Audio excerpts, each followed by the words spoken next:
quelle est la meilleure nutrition pour l'enfant?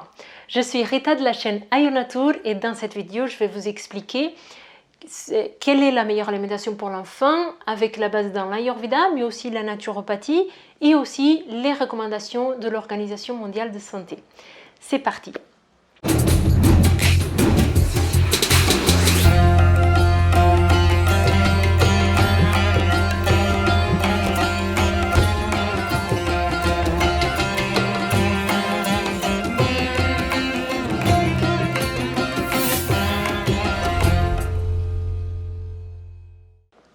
Alors, l'enfant déjà, de quel enfant on est en train de parler? Est-ce qu'on parle d'un nourrisson? Est-ce qu'on parle d'un enfant qui est déjà un peu plus grand?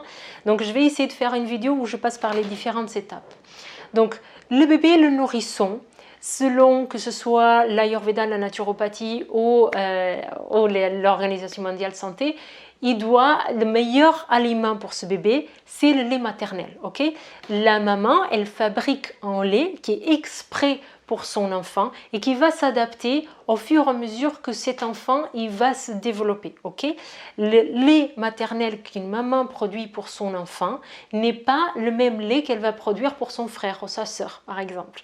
Donc c'est vraiment quelque chose qui est spécifique. Le lait que la maman elle produit à J1 de vie du bébé ne va pas être le même à J5, à J30 et ainsi de suite. Okay? Donc le lait, il est en permanence en train de s'adapter aux besoins du bébé.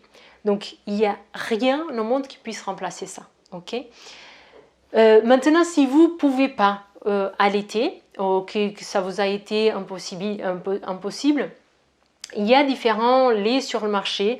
Il y a des enfants qui sont intolérants au lactose, donc on va conseiller dans ces cas les laits. Il y a des laits de riz par exemple qui sont proposés en pharmacie. Maintenant, je ne vais pas me prolonger là-dessus parce que les marques elles changent tout le temps et ça il faut vraiment voir à quel moment, quel est le meilleur produit que vous pouvez trouver à ce moment-là. Sachez aussi que si vous ne pouvez pas donner votre lait à votre enfant, il y a des, je ne sais pas comment ça s'appelle, mais par exemple les mamans qui ont beaucoup de lait, qui ont en plus, elles peuvent donner leur lait à d'autres mamans qui n'en ont pas. Ok, donc il y a des réseaux qui existent comme ça en France, mais partout un peu en Europe et même aux États-Unis, je pense que ça existe. Et donc, si c'est votre cas et que vous voulez donner du lait maternel à votre enfant, vous pouvez vous renseigner un petit peu sur Internet comment faire. Okay? Donc, en Ayurveda, on va dire que dans les 6 premiers mois, donc l'OMS, elle dit aussi ça, dans les 6 premiers mois, c'est intéressant de donner lait maternel strictement, c'est-à-dire qu'on donne que du lait maternel. Okay? En Ayurveda, on va un peu plus loin que ça, on va dire que le lait maternel, il doit être donné de façon stricte jusqu'à que l'enfant il ait ses premières dents. Les premières dents de l'enfant, ils vont indiquer que son système digestif, il est prêt à recevoir un aliment autre que le lait. Okay? Donc, il y a des enfants qui ont les dents à 4 mois et il y a des enfants qui ont les dents à 8 mois. Okay? En général, c'est vers les 6 mois que les enfants ils ont les dents. Donc finalement, l'Ayurveda, la naturopathie, tous ils vont être un petit peu d'accord là-dessus. Okay? Après, normalement, de 6 mois à 1 an, on doit avoir une alimentation mixte pour l'enfant, c'est-à-dire qu'on commence progressivement à inclure d'autres aliments. On continue à donner les tétés. On peut au tout début, donc à 6 mois par exemple, si on commence à la diversification alimentaire à 6 mois, on peut au début continuer à donner les tétés un petit peu à volonté et on commence à donner un petit peu des aliments et on doit les donner, et ça c'est vraiment quelque chose même qui est recommandé même en allopathie, hein, c'est de donner un aliment seul pour vous et le donner pendant 3 jours et observer les réactions pour éviter les allergies, pour observer ça. En Ayurveda, la chose la plus importante qu'on dit, c'est qu'il ne faut pas trop bousculer l'agni, le feu digestif de l'enfant. Donc il y a un organisme qui est en train de se préparer encore, et si on commence à donner trop d'aliments, on donne trop grosse quantité ou des aliments qui sont trop difficiles à digérer alors que l'enfant il n'est pas encore prêt, on va abîmer son feu digestif. Et si on abîme son feu digestif d'un être aussi petit, ça risque d'avoir des conséquences pour pendant des longues années, voire toute la vie. Okay, donc c'est intéressant de commencer progressivement en sachant qu'on continue à donner le lait maternel et c'est lui qui va continuer à nourrir l'enfant pendant que l'enfant ne mange pas de façon absolue, qu'il ne mange pas que des aliments autres que le lait. Okay, après, quels sont les aliments avec lesquels on va commencer? Là, ça doit être fait par rapport à votre culture. Okay, en Ayurveda, c'est recommandé le ghee avec du riz. Pourquoi? Parce qu'en Inde, ils mangent du ghee et du riz. Okay. Chez nous, c'est pas adapté.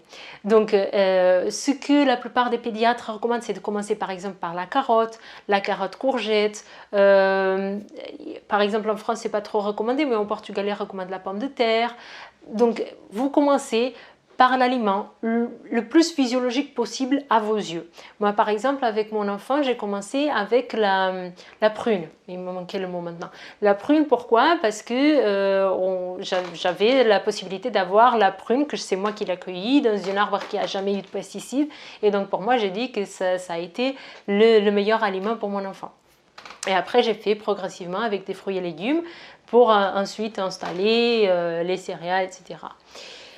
Quelle est la fréquence des repas? Ça, c'est une chose très importante parce que là, les pédiatres, ils ne sont pas tous d'accord. Il y en a qui disent qu'il faut faire 3 repas, d'autres 4, d'autres 5.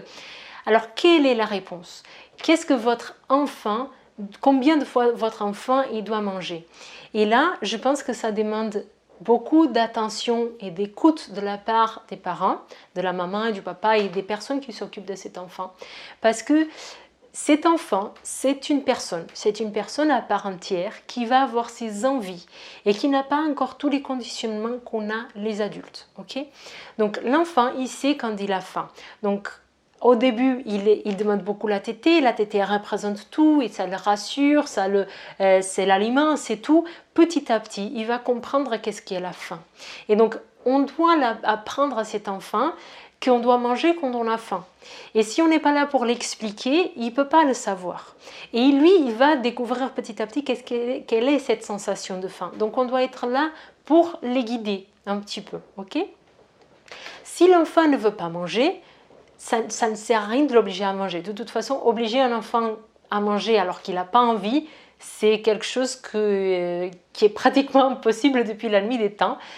Sauf quand on force et qu'après l'enfant il est frustré, etc. Tous les psychologues, tous les médecins en général disent ça, s'il ne veut pas manger, il ne se laissera pas mourir de faim. Donc on respecte ça, c'est parce qu'il n'a pas envie. Alors, quels sont les aliments à introduire ou pas? Là, je vous avais dit jusqu'à 6 mois. Après, je vous ai parlé de 6 mois à 1 an. Donc, on commence à introduire progressivement les aliments. Donc, commencer par le plus physiologique possible. Donc, c'est les fruits et les légumes. Pour après introduire les céréales et les légumineuses et les protéines animales à la fin parce qu'elles sont plus difficiles à digérer. Okay, par la suite, vous pourrez mettre les épices, etc. Mais plus tard. Okay. Est-ce qu'on doit arrêter l'allaitement à 1 an? Alors, l'OMS, l'Organisation mondiale de santé, elle recommande l'allaitement maternel jusqu'à 2 ans. Okay, beaucoup de pédiatres recommandent jusqu'à 2 ans. En France, pas trop. Hein, les Français ne sont pas trop pour l'allaitement. Limite, c'est jusqu'à 3 mois et c'est déjà beaucoup. Mais dans la plupart de la planète, en fait, on recommande au moins 2 ans. Dans certains endroits où l'allaitement il est vraiment la principale source d'aliments de l'enfant, on continue à allaiter pendant des années, jusqu'à 5, 6 ans, 7 ans. Okay. Maintenant, il y a un rapport entre qu'est-ce que vous voulez faire, qu'est-ce qui est adapté à nous, et aussi qu'est-ce qui est adapté aux besoins de la maman. Okay. Donc, en Ayurveda, il y a des médecins qui vont recommander jusqu'à 2 ans, il y a des médecins qui vont dire d'arrêter à 1 an.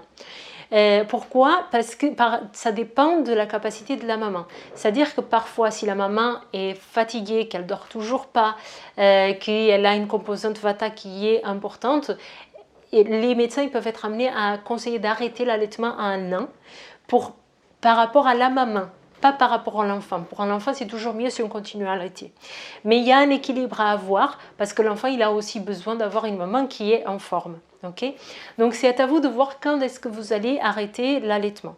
Moi, je peux vous parler de mon expérience. Mon enfant, il va bientôt avoir 19 mois et j'allaite toujours mais juste le matin et le soir. Et parfois, parfois pour la sieste, si je l'ai, s'il n'est pas à la noix. Okay. Donc l'idée c'est après de progressivement, à partir de 1 an et demi, commencer à diminuer progressivement cet été. Et surtout si vous voulez dormir, habituer à l'enfant que la nuit on dort, que la nuit on ne mange pas. Okay. Et donc l'alimentation c'est beaucoup d'éducation aussi.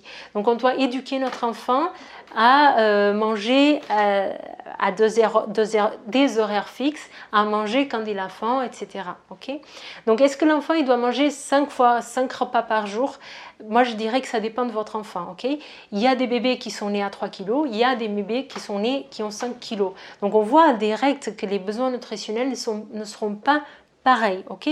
Donc vraiment le travail des parents c'est de s'adapter, d'être dans cette écoute, dans cette communication, même si le bébé, si l'enfant il ne parle pas encore, il peut déjà manifester ses envies, il peut déjà manifester quels sont ses besoins. Et donc il y a ce travail d'écoute et d'accompagnement qui est là derrière, ok? Voilà. Et après, juste une chose très importante chez tous les enfants, c'est plus tard on donne le sucre, mieux c'est. Okay.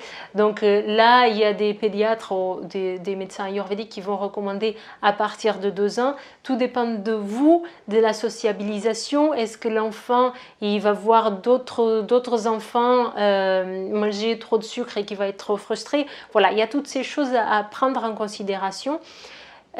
Plus tard vous donnez du sucre, mieux c'est. Parce qu'une fois qu'il a goûté le sucre, il va le redemander. Okay. Tant qu'il n'a pas connu, il ne sait pas. Les desserts à la fin du repas, c'est pareil. Donc ça, vous avez déjà dû voir dans mes vidéos. Je ne recommande pas tellement le fruit à la fin du repas parce que ça risque de créer des ballonnements. L'enfant, il ne sait pas. Il n'y a pas ces règles-là. Encore une fois, plus de 3/4 de la planète, ils ne prennent pas un dessert à la fin du repas. Donc votre enfant, si vous ne l'habituez pas à ça, il ne sait pas ce que c'est. Okay. Pareil pour les produits fermentés, pareil pour toutes ces choses-là. Donc, vous pouvez faire ce travail d'éducation et d'habituation tout en écoutant votre enfant. Et puis, le plus important de tout dans l'alimentation de l'enfant, c'est que vous êtes l'exemple. Les parents sont l'exemple. Les parents sont l'adulte le plus génial à la face de la terre pour l'enfant. Il veut tout faire comme ses parents. Donc si les parents ils mangent du fast-food, si les parents ils mangent des frites, si les parents si les parents ils font des bêtises, l'enfant il va vouloir faire des bêtises et c'est naturel parce que vous êtes son idole. Ok. Donc une règle en Ayurveda, c'est que quand on cuisine pour la famille, à partir du moment que le bébé il peut manger une alimentation qui est diversifiée, on cuisine pour toute la famille, ok? Et après, c'est les proportions, les quantités qu'on va donner à chaque membre de la famille. Et donc, ça veut dire que tout le monde mange sain, pas que l'enfant, ok? Il n'y a pas de raison que les adultes mangent mal et que l'enfant, il doit manger sain. Ça, lui, il va pas comprendre qu'est-ce que c'est que ces histoires, ok? Voilà, donc je sais que finalement, ce qu'on m'avait demandé, c'était quels sont les aliments à consommer. Donc finalement dans cette vidéo j'ai beaucoup parlé, j'ai pas dit tellement quels sont les aliments spécifiquement, mais je pense que j'ai parlé des sujets qui sont vraiment très importants, ok? Après si vous avez des questions spécifiques sur des aliments précisément, dites-le moi, ok? Normalement il n'y a pas vraiment de contre-indication, en général voilà, les médecins ils le disent bien, hein, la viande tout ça on l'intègre de plus en plus tard. Normalement vous êtes accompagné par votre pédiatre et le pédiatre il explique tout ça bien. Chaque pédiatre va vous recommander des choses différentes. Moi je vous dis ce qui est par rapport à l'Ayurveda, la naturopathie, l'OMS, ok? Donc c'est faire les choses de plus en plus progressivement, commencer par les fruits, les légumes, introduire petit à petit et voir pendant les 3 jours s'il n'y a pas une réaction avant de réintroduire une nouvelle chose. Et voilà, et petit à petit, l'enfant il aura une alimentation qui est de plus en plus diversifiée. J'espère que cette vidéo vous a plu. Si vous voulez aller encore un peu plus loin et regarder les doshas par rapport à votre enfant, vous pouvez remplir le quiz ayurvédique qui est dans le descriptif de la vidéo. Il est fait pour un adulte, mais vous pouvez le faire pour votre enfant. Ok? Et sinon, je vous dis à la prochaine vidéo. Merci beaucoup.